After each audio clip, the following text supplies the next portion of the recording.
লক্ষ্য করে দেখুন আমার পিছনে বিশাল ইঞ্জিন, এগুলো ড্রেজার। আর এই পাশে দেখেন এগুলো হচ্ছে তার পাইপ, বিশাল বিশাল পাইপ। এই পাইপের ভিতর দিয়া আমি অনায়াসে বের হয়ে যেতে পারবো বিপরীত পাশে। এই কথাটার অর্থ হচ্ছে যে মানুষ তার মেধার সর্বোচ্চ ব্যবহার করতেছে বর্তমান সভ্যতার যুগে। অর্থাৎ আমরা শুধু আমাদের মস্তিষ্কটাকে যদি কোনোভাবে কাজে না লাগাই, কোনো চিন্তা ভাবনা না করি বা কোনো কিছু না শিখি, তাহলে আমাদের মস্তিষ্ক এমনই থেকে যাবে।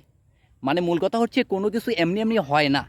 এই যে প্রযুক্তির আবিষ্কার, এই যে আজকে যে আমরা সোশ্যাল মিডিয়াতে কথা বলতেছি, এই যে হাজার হাজার মাইল দূর থেকে একজন মানুষের সঙ্গে ভিডিও কলে কথা বলতেছি, এটা হলো আমাদের মতো কিছু মানুষের পরিশ্রমের ফল। তারা তাদের মেধাটা সর্বোচ্চ ব্যবহার করেছেন।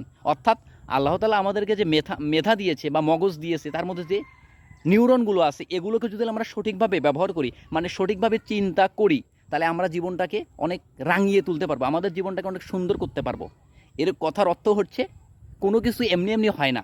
জীবন পরিবর্তনের জন্য অথবা জীবনটাকে সুখে সমৃদ্ধ বা উন্নত জীবন চাওয়ার জন্য বা পাওয়ার জন্য মেধার সর্বোচ্চ ব্যবহার করতে হবে, পরিশ্রম করতে হবে, পরিকল্পনা করতে হবে, আর ধৈর্য ধরে এগিয়ে যেতে হবে। তবেই জীবনে সাফল্য আসবে। এগুলো এমনি এমনি হয়নি। এর পিছনে অনেক সাধনা, অনেক শ্রম ব্যয় করেছেন আমাদের মতো কিছু মানুষ। অতএব আমরাও যদি জীবনটাকে সুন্দর করতে চাই, হয়তো আমাদেরকেও এমন করতে হবে।